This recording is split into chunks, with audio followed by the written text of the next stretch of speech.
손자 아픈데 나 몰라라 하는 시어머니와 자식 아플 때도 술만 먹던 남편이 자신 건강검진 이후 하루 만에 완전 술을 끊은 이야기 바로 시작하겠습니다. 안녕하세요. 저는 서울에 살고 있는 50대 한 가정의 부인이자 엄마입니다. 답답하고 기가 막히는 제 이야기 한번 들어봐 주실래요? 저는 친정아버지의 반대 속에서도 남편과 결혼하여 지금은 딸 하나, 아들 하나, 이렇게 2명의 아이를 낳아 키웠습니다. 제가 드릴 얘기는 지금부터 시작입니다. 제가 사랑하는 저희 아들은 과거 사구체 분질성 초점성 증후군이라는 신장이 안 좋은 병을 갖고 있었습니다. 물론 지금은 신장이식 수술을 받아 건강히 일반 사람들처럼 잘 지내고 있습니다. 근데 황당하고 기막힌 이야기는 15년 전으로 거슬러 올라갑니다. 저희 아들이 신장이 사구체 분질성 초점성 증후군이라는 판정을 받은 시기는 아들이 초등학교 4학년 때였습니다. 물론 그 당시 때 그런 판정을 받았을 때는 많이 놀라고 당황스러웠지만 담당 의사 선생님 말씀하길 아직은 그렇게 진행된 상황이 아니라 약으로 유지할 수 있기에 음식 관리만 잘하면 진행 없이 약물 치료만으로 생활할 수 있을 거란 말씀 때문에 조금이나마 안심은 했습니다. 병원에서 판정받은 후로는 아들에게 맵고 짜지 않게 먹이기 위해 노력을 많이 했습니다. 하지만 저의 노력은 아무런 효과도 의미도 없어져 버렸습니다. 저는 결혼과 동시에 저희 부부는 시어머니와 함께 살았습니다. 솔직히 말한다면 시어머니와의 생활은 편한 나날은 단 한 번도 없었습니다. 아이들을 낳고 기르면서 시어머니의 도움에 단 1%도 받은 적 없었으며 만삭일 때조차도 시어머니는 새벽 6시가 되면 밥을 차리라며 소리치시며 절 깨우셨습니다. 하지만 그저 시어머니라는 이유 하나로 전 바보같이 묵묵히 그저 지내왔습니다. 그저 저 혼자 묵묵히 지내면 평화롭다는 생각이 미련했다는 것은 모른 채 말이죠. 저희 집은 시어머니 입맛에 맞추다 보니 모든 음식의 간들이 맵고 짜게 먹습니다. 하지만 아들이 아프고 나서부터는 이제는 음식을 아들의 초점에 맞춰서 신경을 쓰게 되었습니다. 그러다 보니 같이 살고 있는 시어머니에게도 사정을 전부 얘기하며 또한 제가 평일에는 직장을 다니고 있기에 시어머니에게 음식에 대해 부탁을 하였습니다. 하지만 시어머니는 싱거운 음식은 맛없다고 자신의 입에 맞지 않는다는 이유로 제가 없는 사이 매운 찌개와 짠 반찬들로만 한가득 차려 아들이랑 같이 저녁을 먹었습니다. 저는 그 광경을 보고는 시어머니에게 이렇게 먹으면 안 된다고, 이렇게 먹으면 신장이 더 빨리 나빠져서 투석이나 이식수술까지 해야 하는 상황이 올 수가 있다고 말씀드렸더니 시어머니는 이게 뭐가 짜냐며 저한테 별나다면서 오히려 언성을 높이며 말씀하시는 겁니다.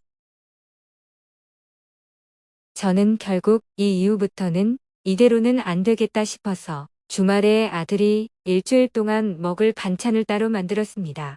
한동안은 순조롭게 지나가나 싶었습니다. 하지만 또 한 번의 사건이 터졌던 겁니다. 그날도 평소와 같이 퇴근하고 집에 왔습니다. 그런데 그날따라 주방에 시어머니께서 요리를 하고 계시는 거였습니다. 저는 시어머니께서 무슨 일로 주방에서 분주하게 음식을 하시는지 의아해하며 옷을 갈아입고 주방으로 들어갔습니다. 하지만 전 시어머니의 모습을 보고는 어이가 없었습니다. 제가 아들 먹으라고 만들어 놓았던 반찬들을 냉장고에서 꺼내와서는 새로 요리하고 계시더라고요. 그래서 제가 시어머니에게 아니, 이거 민혁이 먹으라고 만들어 놓은 반찬인데 왜 다시 조리하세요? 하고 물어봤습니다. 그러고는 정말 너무나 황당한 대답이 돌아왔습니다. 너는 이걸 먹으라고 만들어 놓은 거니? 내 맛도 아닌 게 너무 싱거워서 다시 해야 하잖니. 전 그런 시어머니 말에 기가 차고 어이가 없어 그 어떠한 말도 나오질 않더라고요. 결국 그날 밤 저는 술에 취한 남편을 붙잡고 저번에 있었던 일과 함께 오늘의 얘기도 꺼냈습니다. 하지만 술에 취한 남편은 제가 무슨 말을 하는지도 모른 채 술에 취해 헛소리만 하고 대화 자체가 안 통하더라고요.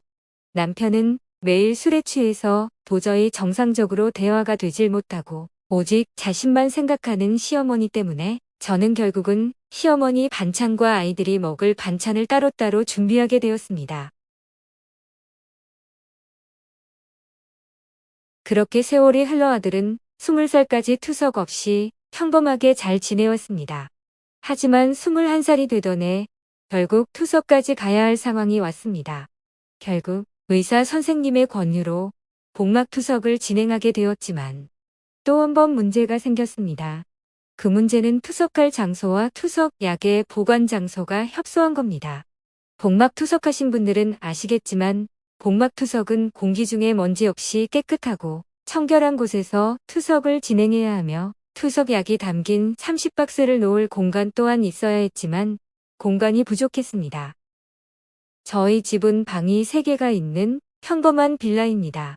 안방은 시어머니 사용하는 방이며 작은 방 하나는 저희 부부가 사용하고 나머지 방 하나는 딸이 사용하고 있었습니다. 아들은 방이 없기에 안방에서 할머니와 함께 생활했습니다. 그렇다 보니 투석약을 놓을 공간조차 없었습니다. 저희 방은 작은 방에 옷장과 이불장이 들어가 있다 보니 저희 부부 둘만 누운 공간뿐이었고 저희 딸이 쓰는 방도 딸이 방일 뿐이지 주방이랑 바로 연결되어 있는 곳에 그저 미닫이 문으로 나뉘어 방으로 사용한 방이기에 책상 하나만 놓고도 꽉 차는 방입니다. 그 작은 방에 아들과 딸아이의 짐을 넣어 딸 또한 겨우 혼자 누울 정도 공간만 있었습니다. 그나마 안방이 넓지만 시어머니는 자신의 방에 저희 짐 하나조차 놓는 걸 싫어하셨습니다. 그렇기에 아들이 안방에서 잠을 잘 뿐이지 아들 짐은 딸아이 방에 있기에 투석 약 30박스를 놓을 공간이라니.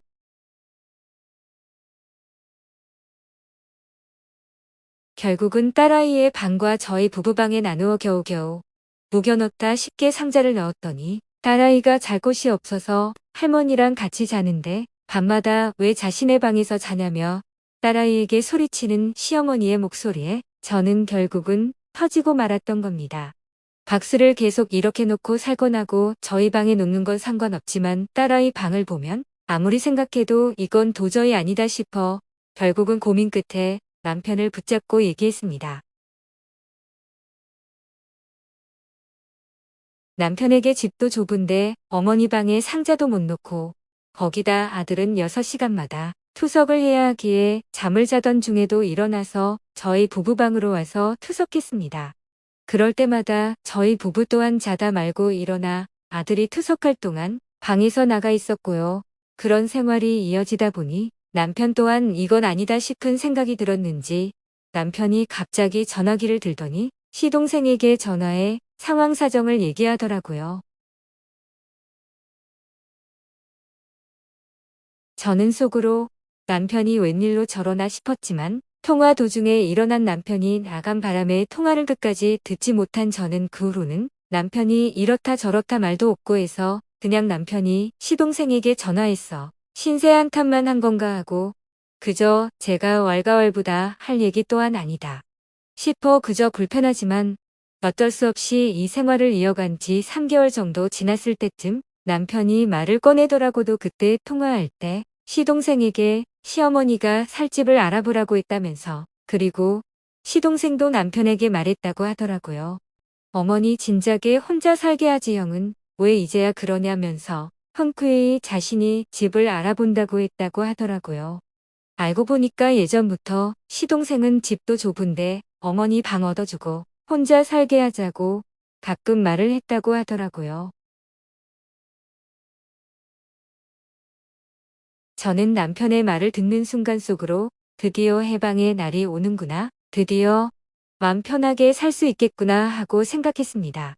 하지만 이 기쁨은 이미 때늦은 기쁨이라는 것을 곧 알았습니다. 시동생이 집으로 와 시어머니에게 집 구했으니까 엄마도 이제 나가 살라고 통보 아닌 통보를 한 그날 이후부터였습니다. 시어머니는 온갖 진상과 심술을 부리기 시작했습니다.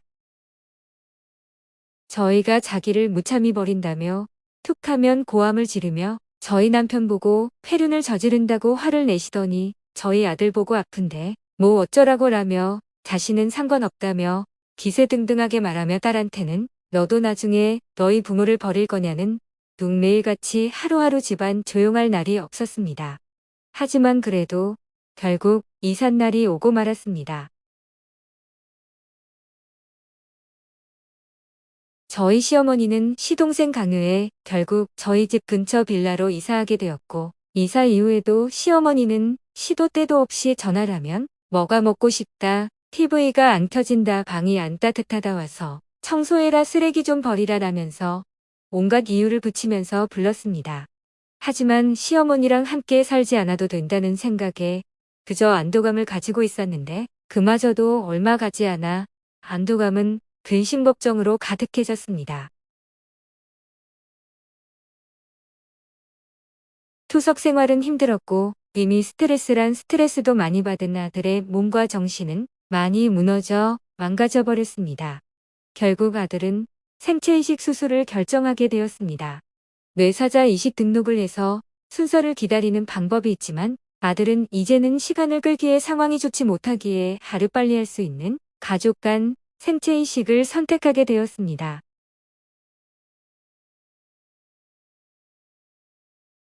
하지만 남편은 아들의 이런 상황에도 술을 끊을 생각은커녕 하루하루 술에 취해 집에 오는 날이 허다했습니다.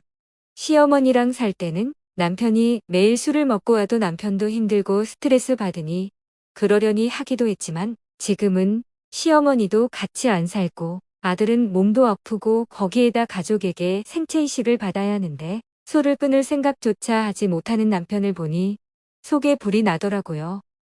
하지만 더 늦어지기 전에 이식 검사를 진행해야 하기에 제가 아들에게 주기로 하고 검사를 했습니다. 그래도 다행히 저는 이식이 가능하다는 결과를 받았고 3개월 후 바로 이식 수술을 하기로 했습니다. 다행히 수술은 무사히 잘 끝났고 아들도 한 달의 입원을 거치고 퇴원했습니다. 하지만 퇴원한 지 2주가 지났을 때 아들한테 거부 반응이 왔습니다. 다시 재입원하고 아들은 거부 반응 여파에 몸은 다시 나빠지고 신장 수치마저 올라가 다시 투석 생활을 할 수가 있다는 의사의 말씀에 하늘이 무너지는 것 같았습니다. 하지만 더욱 힘들게 한 것은 남편이었습니다. 다행히 입원해 있는 동안 아들의 신장 수치는 점점 다시 떨어지고 몸 상태도 어느 정도 나아진 상태였습니다. 저 또한 한시름 놓으며 아들의 간호를 하던 중에 필요한 게 있어 남편한테 전화했더니 남편은 지금 밖이라면서 술에 취해 혀 꼬인 상태로 해롱해롱 대면 말을 하더라고요. 자기가 지금 밖이라고 친구들이랑 낚시하면서 한잔하고 있다면서 필요한 물건 당장 필요한 거냐고, 당장 필요하면 그냥 사라는 남편의 말에 순간 화가 나서 내가 지금 술이 넘어가냐며 홧김에 막 쏘았더니 남편의 반응이 정말 최고입니다.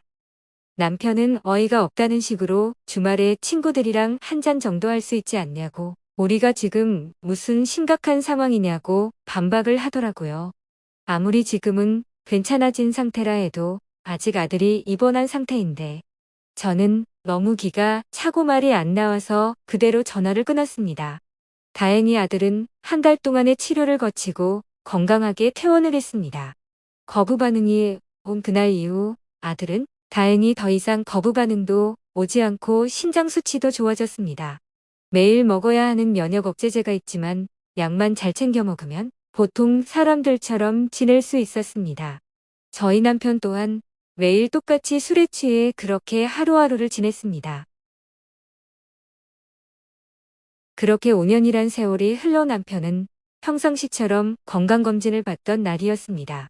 원래 저희 부부가 항상 다니던 동네 병원이 있었는데 이때 마침 아는 지인분이 건강검진 받는 곳을 소개해 준 곳이 있어서 집과 30분 정도 떨어진 지인이 추천한 병원에서 건강검진을 받게 되었습니다. 평소와 같은 건강검진이기에 별 생각 없이 받고 결과를 듣는데 남편의 간경화 초기라는 진단이 나왔습니다. 의사 선생님께서는 대학 병원 가서 자세히 검사를 받아보라고 말씀하시며 소견서를 작성해 주었지만 남편은 대수롭지 않는 듯이 있더라고요. 저는 놀란 마음에 남편에게 하루빨리 대학 병원 가서 자세히 검사 받자고 했지만 남편은 무슨 검사냐면 병원에 가기 싫다면서 자신의 몸은 자기가 제일 잘한다고 신경 쓸 필요 없다면서 고집을 부리기 시작했습니다. 사실 남편의 병원 거부는 이것이 처음이 아니었습니다. 예전에도 한번 일하다가 눈을 다치게 되어서 병원을 갔는데 한동안 술을 먹지 말라는 의사 말에 제 가족들이 한동안 술을 먹지 못하게 했는데 그 이후로는 아파도 병원에 가지 않더라고요. 저희 남편은 술을 먹지 말라 할까 봐. 그리고 술을 매일 마셔야 하니 병원에 안 가려고 하는 겁니다. 하지만 강경화 초기라는 것은 이렇게 고집 피우며 안 가는 것은 아니기에 겨우겨우 남편을 달래서 반강제로 남편을 끌고 대학병원으로 향했습니다. 대학병원에서 다시 한번 더 검사를 받고 며칠 후 결과를 들으러 병원으로 갔습니다. 대학병원 의사 선생님께서도 강경화 초기가 맞다면서 그래도 아직은 초기이기에 금주와 약으로 한번 지켜보자고 했습니다. 하지만 남편은 강경화 초기 진단을 받고서도 집에 와서는 다시 술을 먹기 시작했습니다. 병원에서 금주라고 했는데 왜 또 마시냐고 소리를 치니 남편은 내가 술 먹는데 무슨 상관이냐면서 갑자기 생떼를 부르길래 저는 이러면 안 되겠다 싶어 너 그러면 계속 먹고 간 더 나빠져도 신경 안 쓴다라고 하니 살짝 주춤하는 것 같았지만 역시나 술은 손에 놓지 못하더라고요. 그리고 다시 두 번째 검진을 받는 날. 의사 선생님이 모니터를 보더니 수치가 올랐다면서 말하는 순간 저는 이 순간을 놓치지 않고 남편이 계속 술을 마신다면서 계속 술 마시면 어떻게 되냐고 알면서 모르는 척 질문했습니다. 의사 선생님께서 제 마음을 읽었는지 강한 어조로 남편에게 이대로 계속 술을 마시면 올해 안에 간이 급속도로 나빠져 배에 복수가 차고 나중에는 간 이식을 받을 거라고 무섭게 얘기를 하시더라고요. 제가 여러 번 경고하고 또 있는데 제 말을 무시한 환자들이 몇 분 계시는데 지금은 간 이식 준비를 하고 있다고 하면서 저희 남편에게 지금 술 못 끊으시면 나중에 울면서 후회할 수도 있다라고 말씀을 하시더라고요. 남편은 의사 선생님의 말을 듣고는 표정이 경직되면서 진료실을 나온 후에도 집에 가는 차 안에서 굳어있는 표정으로 이제 정말 술을 끊어야겠다고 말하더라고요. 저는 알아서 하라는 대답을 했습니다. 그러고는 저희 남편은 병원을 다녀온 이후 딱 술을 끊었습니다. 하지만 참 생각할수록 왠지 괘씸하다 마음이 듭니다. 남편이 건강 생각해서 술을 끊은 건 대단하다고 생각합니다. 하지만 자기 아프다고 죽을 수 있다는 말에 끊었다는 게 솔직히 좀 기가 막히기도 하더라고요.